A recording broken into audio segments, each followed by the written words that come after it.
Hola, hola. ¿Me Hola, escucha, padre? ¿Me ve? ¿Me escucha todo sí, bien? sí, sí te escucho muy bien. Saludo desde Bogotá. Bueno, muchas gracias, padre. Entonces, le doy la bienvenida a todos los que se van sumando. Soy Diego Villagra. Bienvenidos a Apologética Córdoba. Mi nombre, como les dije, es Diego Villagra y soy integrante del grupo Misioneros Urbanos de Apologética del Inmaculado Corazón de María acá en Córdoba, Argentina. Bueno, el invitado de hoy, por si alguien no lo conoce, que me lo creo raro, es Fray Nelson Medina, sacerdote católico colombiano de Bogotá y es miembro de la Orden de Predicadores Dominico. Fray Nelson, muy buenas noches, bienvenido y gracias por darnos este espacio, hacerse este tiempo para estar con nosotros acá dialogando. Muy buenas noches, un saludo especial, como digo, desde Bogotá. Un placer compartir este espacio y este tiempo contigo, Diego. Muchísimas gracias. Padre, antes que nada, tengo que nombrarla, porque si no me mata, me va a salir muy caro. Me ha insistido toda la semana que tengo que darle los créditos de este diálogo, así que bueno, muchísimas gracias a Nidia Pilar, que es una amiga en común que tenemos y que hizo la conexión para que tuviéramos este diálogo. Bueno, pues igualmente, el saludo para ella. No sé si está conectada, pero en Sí, todo caso, sí, sí. en todo caso, pues está también la grabación. Sí, es una gran amiga, una buena amiga, y le pido a Dios que la bendiga a ella y a su familia. Ahí está escribiendo, padre. Padre, ¿le parece si antes de arrancar usted nos da una bendición, una pequeña oración y ponemos este diálogo, esta charla en manos del Señor? Claro que sí. En el nombre del Padre, y del Hijo, y del Espíritu Santo. Amén. Señor, es tu Evangelio, es tu Espíritu el que nos congrega, el amor a tu Iglesia, por ti fundada y por ti amada. Que la amable intercesión de María Santísima dirija esta conversación para mayor gloria tuya y para mayor provecho de tantos corazones. Dios te salve María, llena eres de gracia, el Señor es contigo. Bendita tú eres entre todas las mujeres. Bendito es el fruto de tu vientre, Jesús. Santa María, Madre Santa de María, Dios, Madre de ruega Dios, por nosotros ruega por nosotros pecadores, ahora y en la hora ahora de nuestra y en la muerte. hora de Amén. nuestra muerte. Amén. Bueno, Fray, bienvenido. Y bueno, la propuesta era tomar un poquito de conciencia a los católicos de la necesidad de formación. Estaba leyendo una nota de una revista de Estados Unidos, espero pronunciarlo bien, que se llama Pew Research Center, y él hacía toda una investigación de los últimos 50 años y la conclusión era que de los últimos 50 años, de las mayorías religiosas, el catolicismo estaba en el segundo lugar de las peores que había transmitido sus tradiciones. Sumado a esto, hicimos una trivia de preguntas en esta cuenta y en otra cuenta de otro movimiento que se llama Movimiento Partida, y me llamó mucho la atención las respuestas donde decía si Cristo fundó una iglesia, y el 77% respondió bien. Pero después había una segunda pregunta donde decía ¿quién fundó la iglesia católica? Y el 65% respondió mal. Es decir, casi el 90% de los que habían respondido bien respondieron mal una pregunta básica. Entonces, la primera pregunta era, ¿qué pasó en estos 50 años que hemos transmitido mal nuestras tradiciones y no podemos responder ni siquiera una pregunta básica? Y los que respondieron fueron católicos practicantes de grupos de adoración, de rosario. ¿Qué nos ha pasado, padre? Bueno, es un fenómeno que han estudiado varias personas, creo que con una particular agudeza el Papa Benedicto, nuestro querido Papa emérito. Es lo que podríamos llamar el salir de una matriz cultural. Una matriz cultural, ¿qué quiere decir? Ese ambiente de realidades tangibles e intangibles que hacen que de un modo, casi diríamos, inconsciente, como por ósmosis, uno absorba una serie de valores, principios, costumbres, prácticas. La cultura, en cierto sentido, nos engendra. La cultura nos hace. Claro, el ser humano también hace cultura, pero ese es un segundo momento. En un primer momento, yo soy recibido por una familia, por una sociedad, por unos amigos, por una escuela, y todos ellos, los que me reciben, me hacen. Entonces, ¿qué sucede cuando se rompe esa matriz cultural? ¿Qué sucede cuando se fractura esta realidad cultural? Pues sucede que la fe queda en condiciones sumamente difíciles, no imposibles, ¿ah? No imposibles.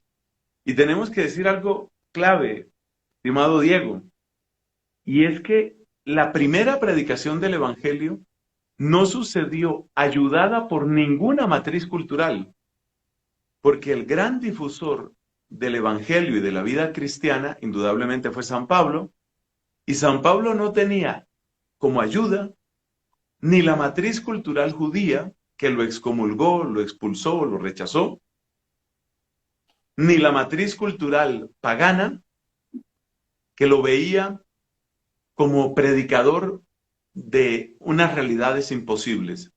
Por eso dice San Pablo que el Evangelio es escándalo para los judíos y es necedad para los griegos.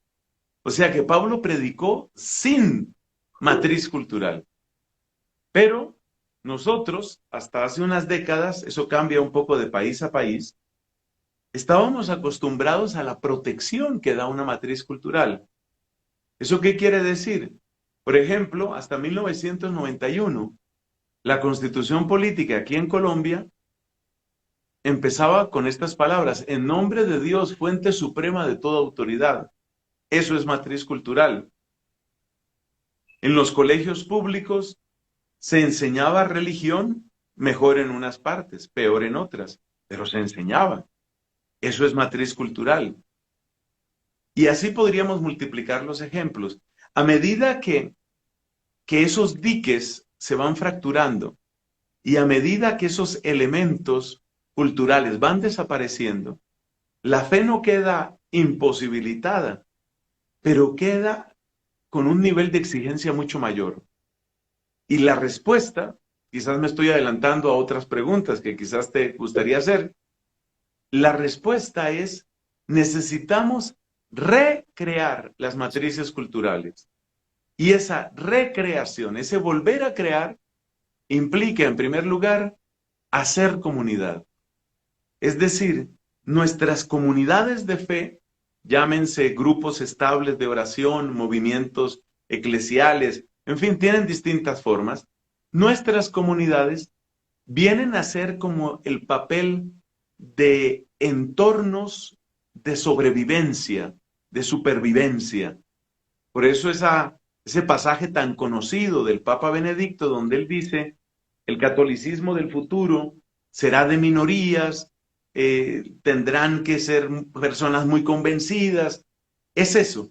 Ahí es donde está el papel de la comunidad o de las comunidades que van a hacer como especie de, van a arropar a los creyentes, especialmente a los creyentes más débiles, que siempre los hay. En síntesis, la gran razón de la dificultad o del fracaso incluso en la transmisión de las tradiciones está en la ruptura de todas estas matrices culturales, y la respuesta va en clave de ir favoreciendo, fortaleciendo comunidades de fe donde se puedan tener nuevo soporte para las personas que vayan llegando. En un tiempo que nosotros no veremos, porque eso no lo alcanzaremos a ver, en un tiempo que no veremos, es muy posible que esas comunidades de fe unidas en redes más amplias lleguen a constituir verdaderos espacios que nuevamente hagan ese papel de matriz cultural. El proceso, la estimación de cuánto puede tardar ese proceso, pues obviamente cambia de persona a persona. Pero muchos pensamos que es algo que por lo menos tarda unos 100 años a partir de este momento, si todo saliera muy bien, ¿no? Wow. O sea, siendo positivos y optimistas, 100 años. Sí, siendo positivos y optimistas 100 años, efectivamente. Porque hay una cosa que es sorprendente, y a mí, a pesar de que lo he comentado varias veces, me sigue golpeando muy duro, Diego. Y es que hay personas que se van a morir con sus ideas. Eso significa que la victoria sobre las ideas que actualmente militan contra el cristianismo, la victoria contra esas ideas sucederá en un pequeño porcentaje por vía de conversión y en un porcentaje mucho mayor por vía de muerte. Se necesita que se muera la gente. Y a veces se necesita que se mueran varias generaciones, que significa el colapso de distintas civilizaciones. No podemos negar, por ejemplo, que estamos viendo el colapso de la sociedad europea occidental. Eso no se puede negar. Es algo que es sumamente triste para los que hemos estudiado, para los que hemos amado un poco nuestra fe, ¿no? Y digamos que el primer paso en ese cambio es la suplantación de un entorno cristiano por entornos primero secularistas en algunos lugares y luego musulmanes. Entonces la situación es muy, muy dura, muy, muy dura. Y por eso también hay que recordar otra cosa, cómo la lucha por la fe está unida a la lucha por la defensa de la vida. Yo tuve ocasión, como seguramente algunos de nuestros oyentes en este momento lo pueden saber, yo tuve ocasión de vivir varios años, unos 6 años, en la República de Irlanda. La República de Irlanda ocupa como unas 5/6 partes de la isla que lleva ese nombre. La otra sexta parte corresponde a lo que se llama Irlanda del Norte, que pertenece al Reino Unido. Y en Irlanda del Norte hay una cosa muy interesante. Todo el mundo asocia Irlanda del Norte pues con los conflictos entre protestantes y católicos. Y así ha sido, efectivamente. Y entonces, pues la situación ha ido mejorando, sobre todo desde el famoso acuerdo llamado del Viernes Santo, el Good Friday Agreement. Ese acuerdo del Viernes Santo que sucedió en las postrimerías del siglo XX, me parece que fue en 1999, y que logró una cierta paz entre católicos y protestantes. Pero la pregunta es, si eran tan, digamos, exitosos económicamente y en términos de poder los protestantes, ¿por qué entraron en negociación con los católicos? Pues aparte de los ataques terroristas del IRA, ¿no? El ejército republicano irlandés. Y la respuesta es que finalmente no fue la violencia. Me decía simpáticamente un irlandés, es que hay peleas que se ganan en la cama. Los católicos tenían hijos, los protestantes no. Y el cambio demográfico, en términos de décadas, hizo impensable un país en el que los protestantes pudieran conservar todo el poder. Entonces algo parecido sucede aquí. En la medida en que los católicos dejan de formar familia, en la medida en que los católicos se autoesterilizan, en esa misma medida están siendo derrotados. Porque la principal arma entre comillas, de los musulmanes en Europa es, por supuesto, el tener muchos hijos. Eso cambia completamente. En 30, en 40 años, has cambiado completamente el panorama demográfico. Entonces, ¿por qué son tan lentos estos cambios?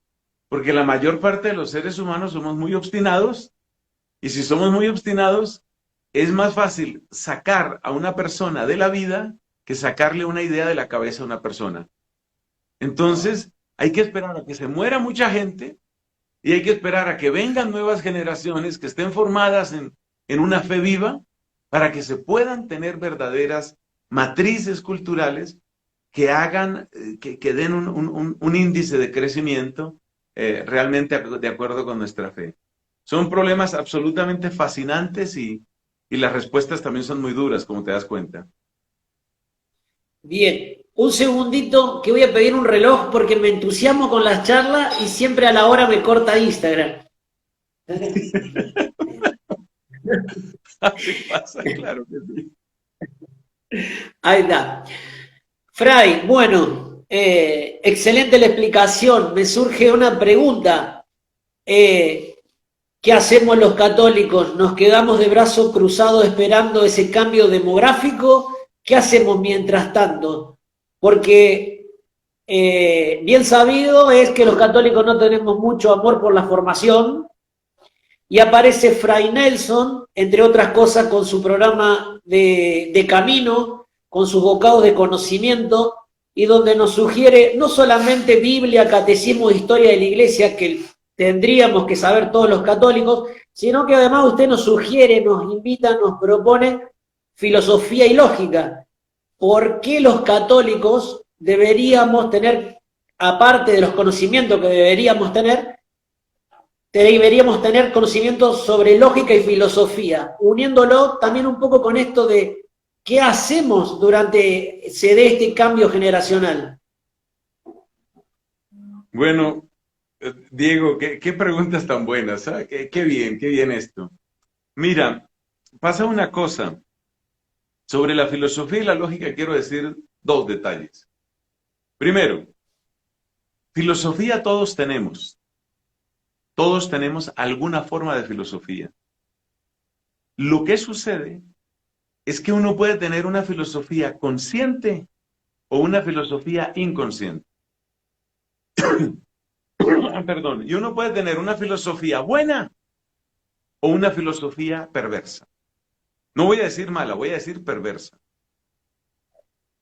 Entonces, tú te puedes imaginar un cuadro, así de esos que están divididos en 4 partes, como una especie de tabla, y puedes decir, hay filosofía consciente y filosofía inconsciente, y hay filosofía buena y filosofía perversa. Eso quiere decir que casi toda persona, mejor dicho, toda persona adulta que tú te encuentres, va a estar en uno de esos 4 cuadros. Los voy a decir, ya que son pocos. Tener una filosofía consciente y buena, tener una filosofía consciente pero perversa, tener una filosofía inconsciente pero buena, o tener una filosofía inconsciente y perversa. Te adelanto esto, querido Diego, la mayor parte de la gente de nuestro tiempo tiene una filosofía inconsciente y perversa. Entonces, analicemos esos 4 cuadros. Analicemos esos 4 cuadros, porque esto es interesantísimo. ¿Cómo sucede? Analicemos primero la parte inconsciente. Uno puede tener una filosofía inconsciente, pero buena.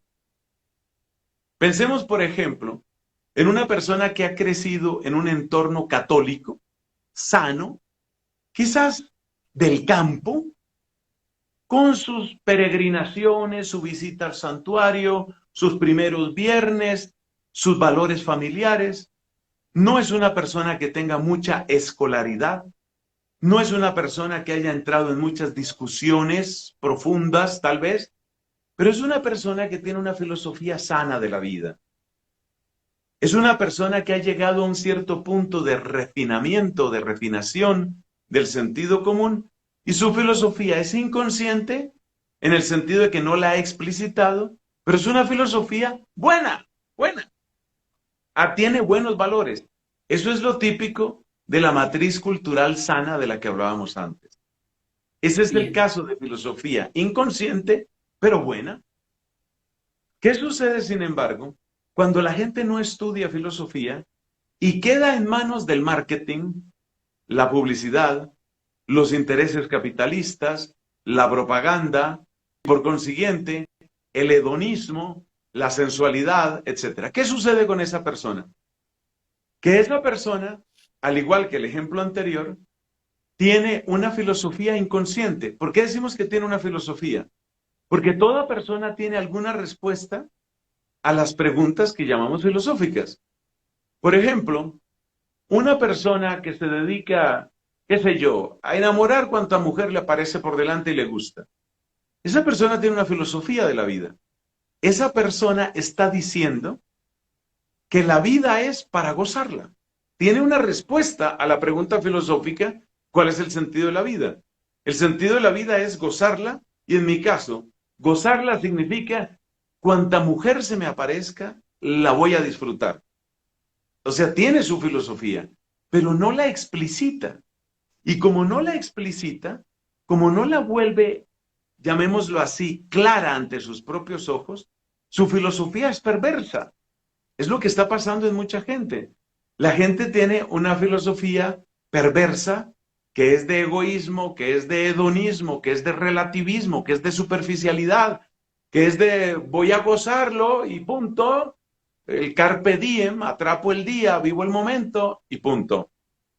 Esa persona tiene una filosofía inconsciente, pero es una filosofía inconsciente perversa y por consiguiente se convierte en un peón de un juego de ajedrez que ni siquiera sabe que está jugando.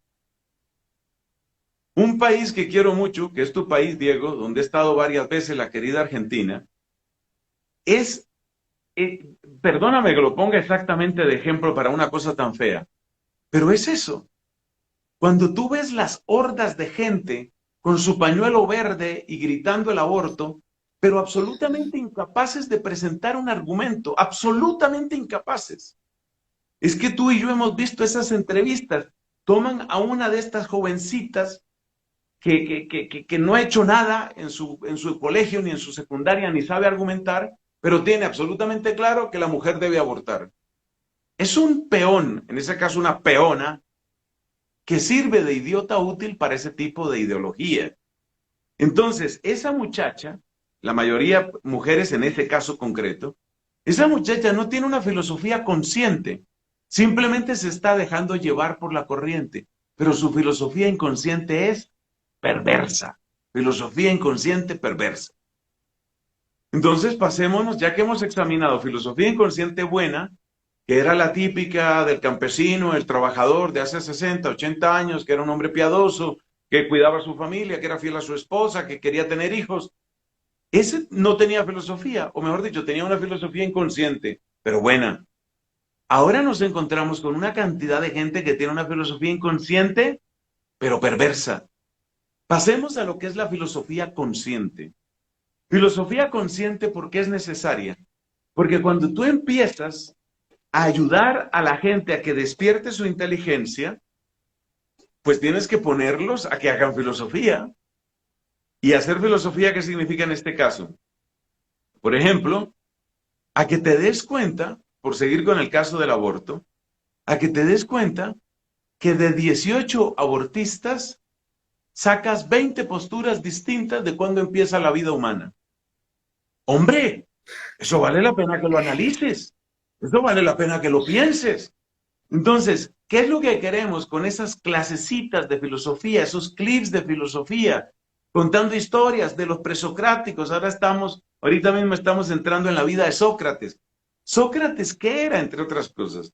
Era un tipo incomodísimo, porque era un tipo que se esforzaba en establecer diálogos difíciles, mostrándole muchas veces a sus interlocutores que no tenían ni idea de lo que estaban diciendo, ni de lo que estaban hablando.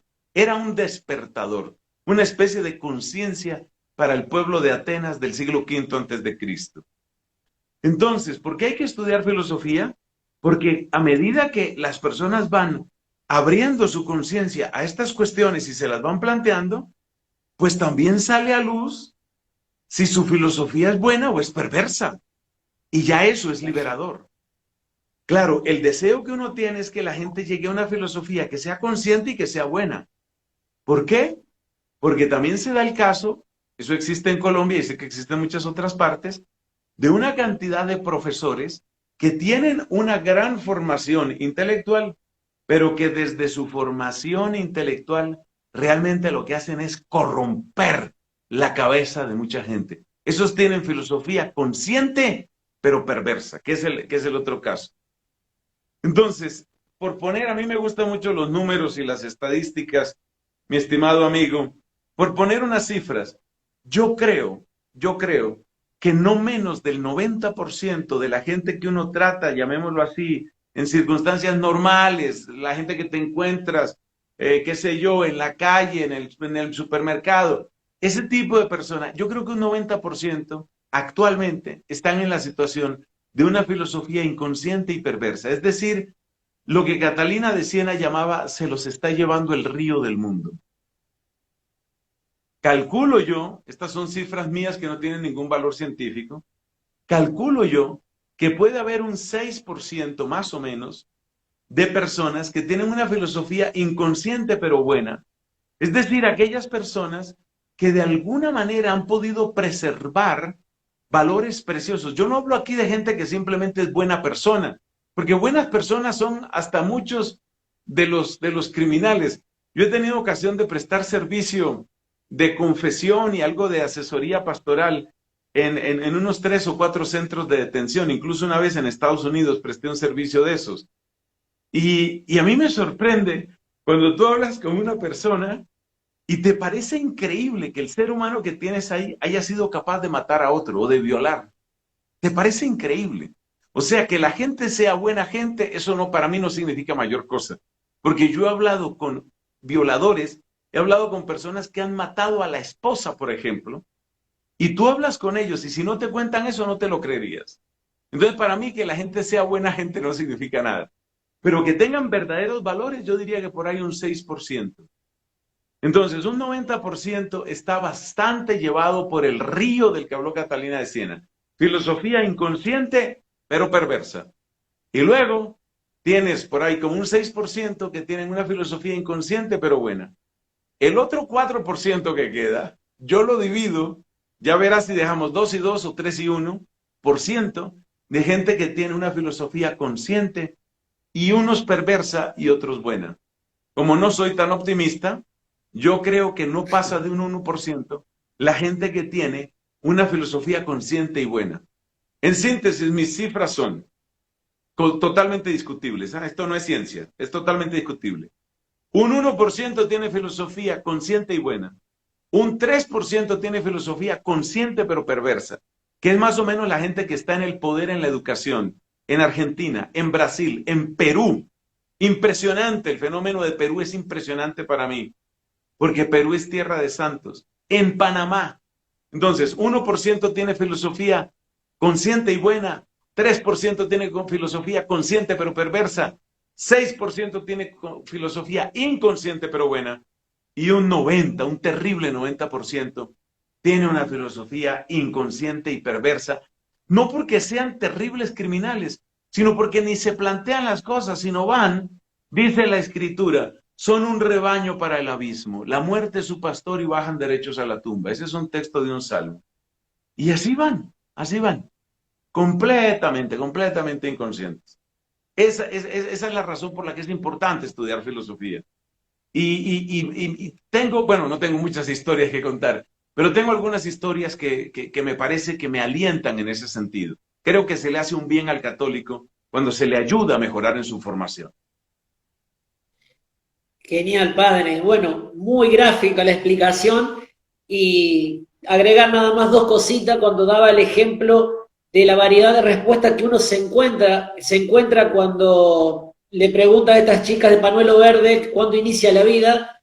Doy fe porque me ha pasado que muchos jóvenes me preguntan a la hora de debatir y le digo solamente preguntarles en qué momento creen ellos que se inicia la vida y con qué argumento. Y te vas a encontrar con una diversidad de respuestas muy divertidas. Y lo otro Así es. me encantó lo que su experiencia con la gente que está condicionada de la libertad, todo lo que dijo usted yo lo había leído, escuchado de libros, de sociólogos, pero no había escuchado a alguien que tuviera la experiencia viva, personal.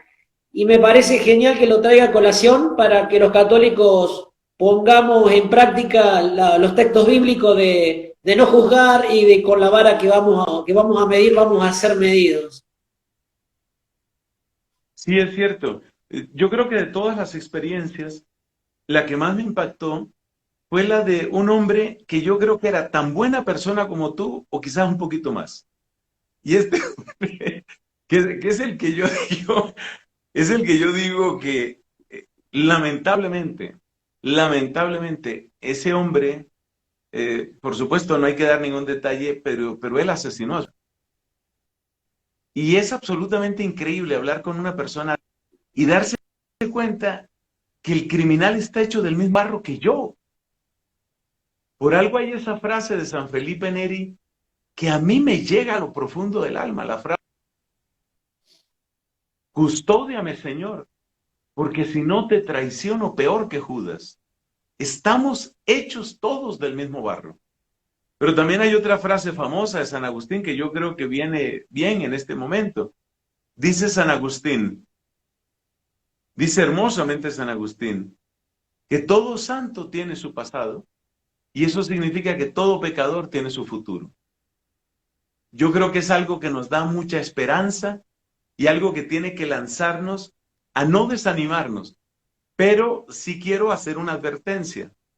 El católico del siglo XXI no se debe desanimar, pero no puede caer en el terrible pecado del inmediatismo.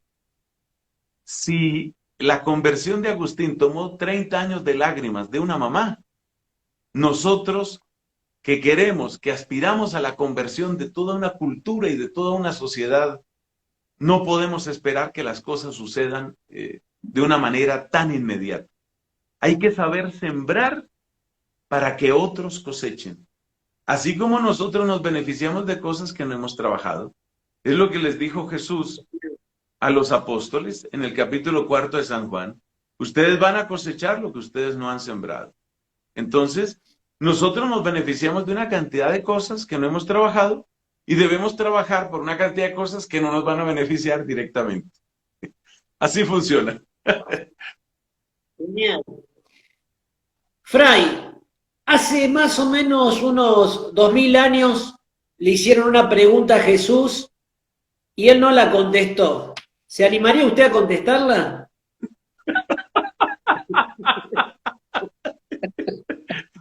Ay, que lo haces muy bien, Diego. A ver, dale, suéltala. Pero primero le voy a comentar algo para traer a colación de por qué viene la pregunta. Bien. Hace poco estaba dando un ciclo de charlas de apologética y después de exponer sobre introducción a la apologética y de dar las razones históricas y bíblicas, sobre todo bíblicas, de por qué la Iglesia Católica es la Iglesia verdadera, llamé a los adolescentes a hacer preguntas, comentarios, devoluciones, y un adolescente de 20 años, católico practicante, me dijo, entiendo las razones históricas, entiendo las razones bíblicas, pero no puedo creer que haya una sola verdad, no puedo creer. Dios es más grande que eso. No puede existir una sola verdad, no lo puedo creer. Entiendo las razones, pero no las puedo creer. Entonces, esa es la previa. Y la pregunta que le hicieron a Jesús hace unos 2000 años atrás y que aparentemente no la contestó y que ahora la va a contestar Fray Nelson, se la hizo... No le quiero meter presión, ¿no? Pero...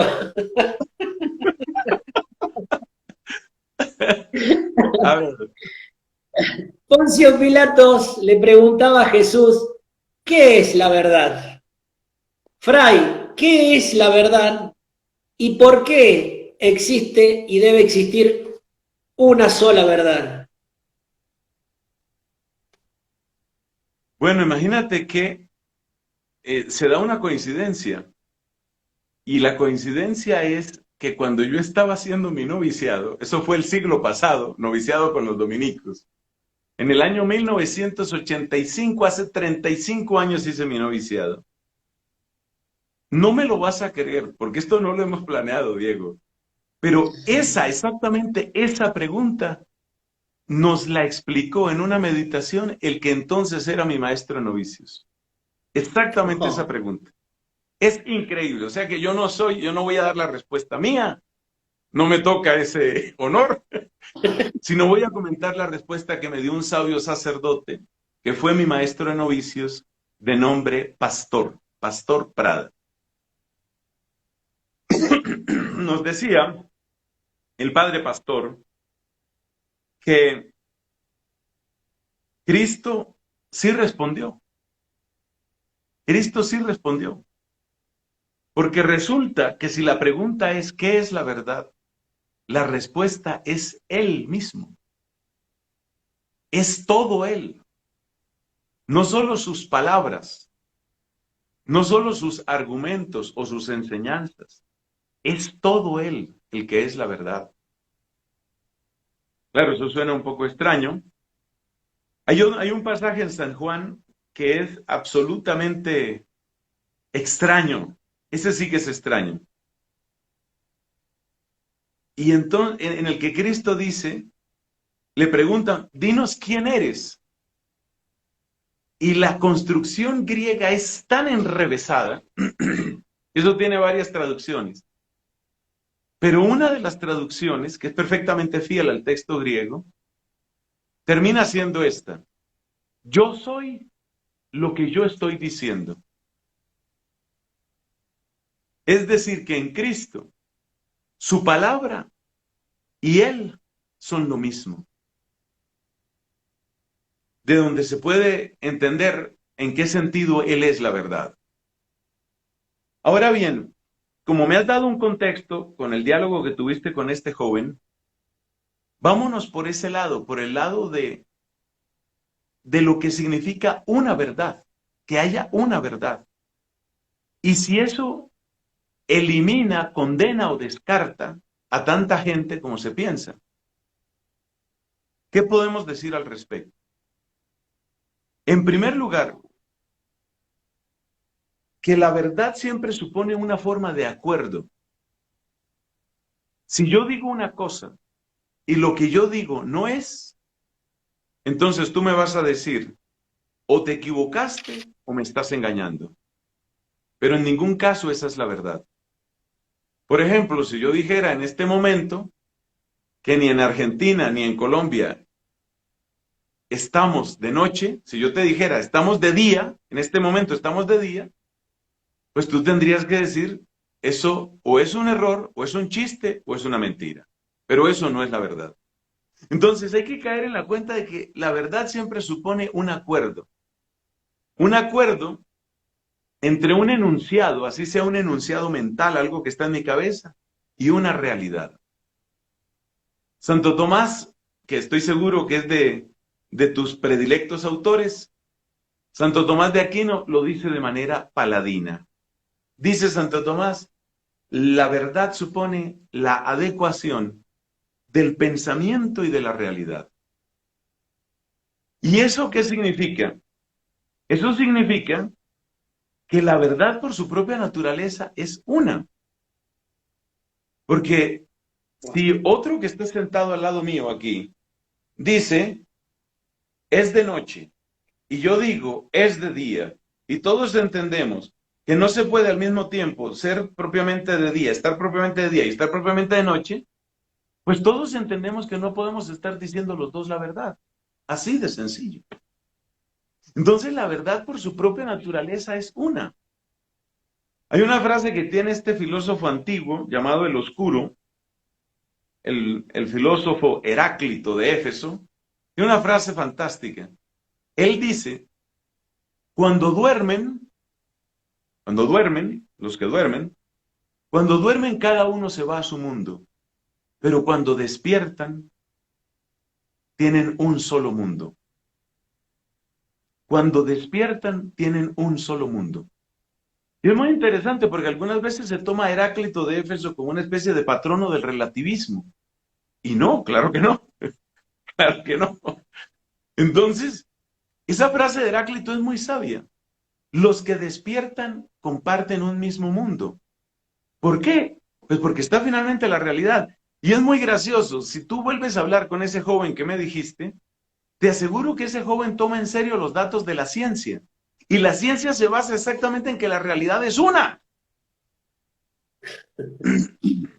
Porque tú no puedes decir que por aquí está pasando una corriente de 3 amperios y que se encuentra a 15 voltios y que otro diga, no señor, son 4 amperios y son 38 voltios.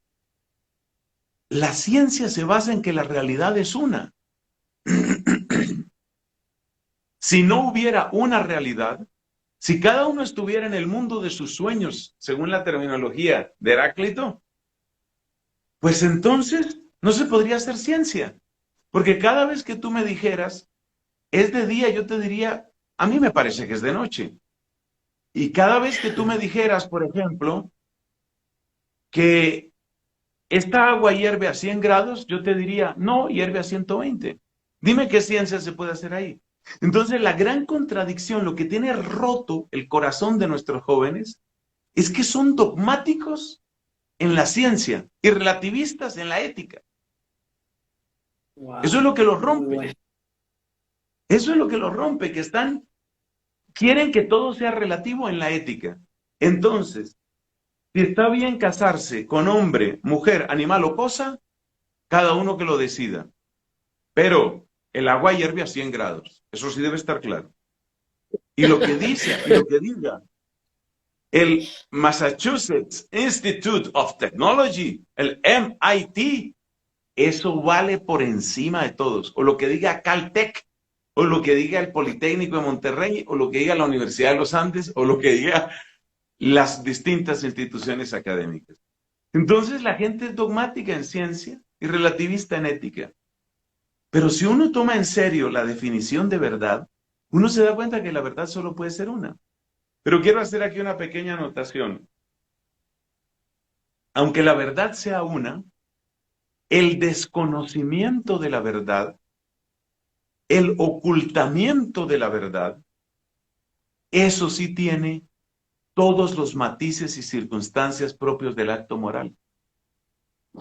Es decir, las razones por las que una persona puede verse privada de la verdad, las razones por las que una persona puede incluso llegar a negar la verdad, esas sí pueden cambiar mucho.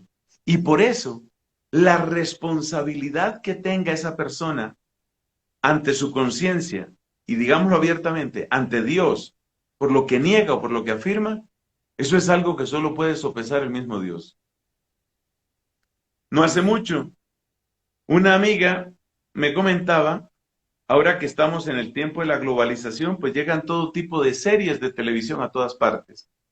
Y en alguno de estos sistemas de difusión de películas, no sé si fue Netflix o alguna cosa de estas, ella empezó a ver una serie de televisión producida, me parece que era Turquía, un país de mayoría musulmana.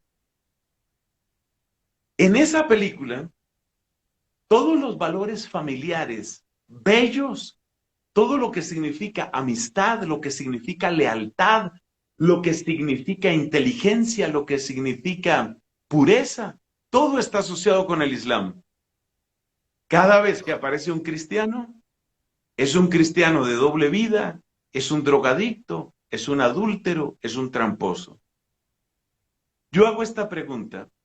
Si los chicos musulmanes de Ankara o de cualquier otra población de Turquía, si los chicos musulmanes están viendo ese tipo de series, ¿qué tan culpables serán ellos de tener una imagen absolutamente destructiva y despectiva hacia el cristianismo? No tienen, obviamente, la misma responsabilidad que una persona que ha podido formarse más. Entonces, en resumen, ciertamente la verdad es una, y ciertamente la verdad la encontramos en la palabra y la persona de Cristo, pero que las personas desconozcan, nieguen, se opongan o admitan con todo tipo de reservas a Cristo, eso sí tiene distintos grados de responsabilidad. Ahí sí es muy diferente, es muy, muy diferente. Porque además hay que añadir las historias personales, hay que añadir la gente que tiene traumas, porque yo recé para que no se muriera mi mamá y se murió de un cáncer espantoso. O la gente que dice, tengo un trauma con Dios porque hubo un problema de abuso en mi familia y un sacerdote nos arruinó la vida. Por eso solo Dios podrá juzgar exactamente qué hay en cada corazón. Pero sobre la unicidad de la verdad, ninguna duda debemos tener. Perfecto. Padre, queda poco tiempo. Tengo muchas preguntas, pero hay dos que no quiero dejar de hacerle, así que le voy a hacer un combo de dos en una. Pero antes quería hacer un comentario, porque cuando yo le preguntaba por qué había que estudiar filosofía y lógica, uno de los seguidores escribió como que se había olvidado de explicar por qué lógica. Yo creo, perdón que me atrevo a responder por usted, pero creo que con los ejemplos que nos dio del día y de la noche, creo que está contestado de por qué debemos estudiar lógica, porque la verdad es lógica. Sí, sí, es así. Y sobre todo, yo tuve, el semestre pasado tuve el placer, y lo llamo así placer, de dar una materia de lógica en la facultad donde yo enseño, aquí en la Universidad Santo Tomás. Y yo insisto mucho en el tema de la lógica para ayudar a limpiar la cabeza de sofismas. Claro, Es que nos han perfecto. metido tanta mentira que la sola tarea de limpiar sofismas ya es para vivir agradecidos con el mundo de la lógica. Sigue tú, por favor. Padre, nos queda poquito tiempo. Le hago dos preguntas en una, como le dije. Con este tema de la formación, con este tema de que hay que esperar el cambio generacional, que hay que estudiar filosofía y lógica, he encontrado, por lo menos yo, algo que ayuda bastante, que es estudiar apologética. Doy cursos de apologética y veo los frutos. Entonces le voy a hacer dos preguntas en una.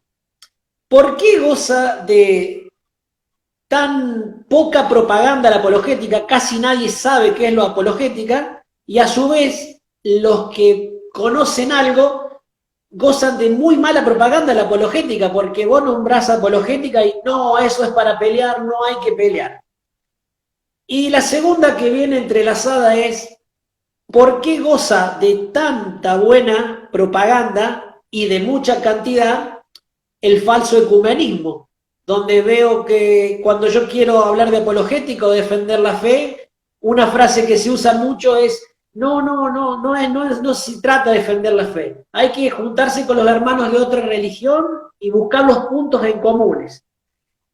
Cuando el ecumenismo, sabemos bien que no es eso si leemos la Unitatis Redintegratio. Entonces, ¿qué pasó? ¿Por qué la gente tiene tantos conocimientos de ese falso ecumenismo y le gusta mucho, pero de la apologética no quieren saber nada o no la conocen directamente? Gracias, gracias Diego por esa pregunta. Me haces acordar lo que a veces pasa en las salas de cine, cuando se podía ir a cine, porque ahora estamos en pandemia y todo aquello.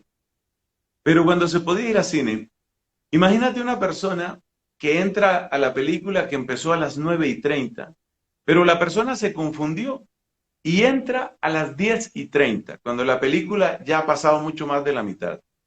Y trata de entender en ese pequeño tiempo que le queda qué es lo que ha venido antes. Yo creo que la gran mayoría de los católicos están como esa persona. Es decir, han llegado tarde a una película que no saben hace cuánto empezó. El nombre de la película se llama modernidad.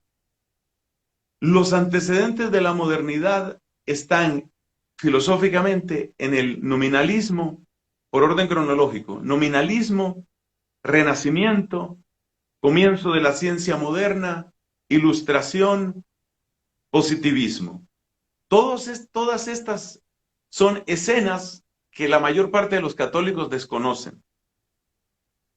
Ese conjunto o ese combo que empieza con el nominalismo y que sigue con todo lo demás que he mencionado, ha producido una relación sumamente turbia, muchas veces, como hoy se dice, una relación tóxica entre iglesia y mundo. Y en esa relación ha habido subidas y bajadas. Por ejemplo, en el siglo XIX, el Papa Pío IX lanzó una serie de clarificaciones de lo que se aleja de la fe católica. Eso se llama el sílabus, escrito con doble L y con Y.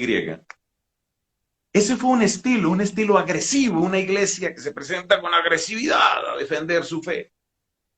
Entonces, en esta película, estimado Diego, ha habido como una danza de extremos, desde el extremo del rigor y casi de la arrogancia que se puede detectar en un documento como el de Pío IX, hasta el extremo en el que estamos ahora, que es el extremo del amiguismo, del buenismo, del abracémonos todos, y un día se aclarará. Por ahora, abrazados, todos abrazados para la foto.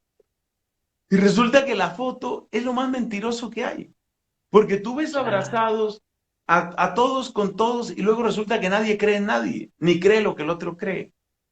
Entonces, la respuesta condensada, porque sé que el tiempo se nos agota, la respuesta condensada es que estamos en una danza muy larga, una danza que tiene muchos siglos y que se llama modernidad, que ha pasado por extremos y en la que se han causado todos los daños y también ha habido algunos aciertos.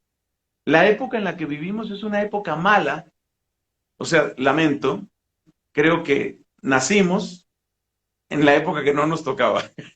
Una persona como tú, hace 120 años, en el lado correcto de la fe, hubiera gozado infinito. Pero estamos en una época en que, bueno, no es tan fácil. ¿Qué hay que hacer? Por favor, no renuncies a la buena apologética. Cultiva la humildad, la coherencia, la bondad, el anuncio del querigma. Porque a veces el pecado del apologeta es que no da el querigma. Anunciemos buena noticia, seamos humildes y orantes, y poco a poco iremos encontrando que ese péndulo no tiene que irse a los extremos, sino quedarse donde debe estar. Y así prestaremos un servicio que no lo veremos nosotros, sino, como decía el obispo, los nietos de nuestros acólitos. Genial, genial, padre. Sí, me pasa en los testimonios de los cursos que damos con Mauro, que está dando acá, Ramoncito, que estoy viendo ahí, que la gente dice, yo pensaba que la apologética era para pelear, y nada que ver. Y nada, se encuentran con algo distinto. Padre, nos quedan 2 minutos.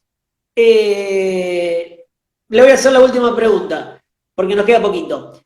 El obispo Robert Barron, nombrado obispo de la Arquidiócesis de Los Ángeles por el Papa Francisco, en esta revista que nombré antes de Estados Unidos, dijo que si en todas las iglesias del mundo se estudiara apologética y si a los adolescentes se les enseñara fe y razón, entre otras cosas, no existiría más el protestantismo.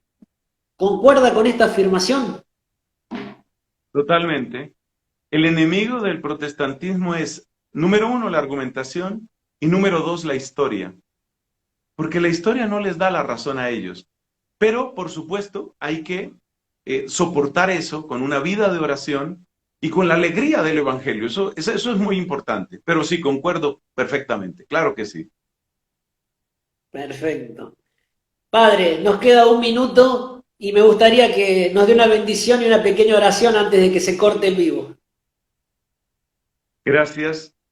Trae, Señor, el don de tu Espíritu, que nos haga testigos eficaces del don del Evangelio. Que siempre recordemos lo que nos dijo San Pablo. ¿Qué tienes que no hayas recibido? Que con humildad y caridad sepamos ofrecer la verdad. El Señor esté con ustedes. Y con tu espíritu. La bendición de Dios, Padre, Hijo y Espíritu Santo, descienda y permanezca para siempre. Amén. Padre, muchísimas gracias. Me quedaría hablando horas. Genial. Creo que nos ha dado mucha luz. Fue muy rico y espero que no sea el único vivo. Espero que haya otro vivo más. Claro que sí, claro que sí. Ha sido un placer también para mí y que esta bendición se extienda a todos los que se han conectado. Cerca de 170 personas me parece que estoy viendo en este momento. 170, que Dios los bendiga a todos. Sí. Sí. Bueno. Muchas gracias por tu invitación. Muchas gracias. Gracias, Padre, y para los seguidores decirles que muchos a cada rato ponían de guardar el vivo, va a quedar guardado, lo voy a subir a YouTube también, Y bueno, después se lo comparto, padre, si usted también lo quiere, lo necesita. A compartirlo, en realidad. Bueno, Padre, gracias. muchas gracias, Dios los bendiga. Nos vemos. Chau, nos vemos. Gracias a todos los que nos han seguido. Dios los bendiga.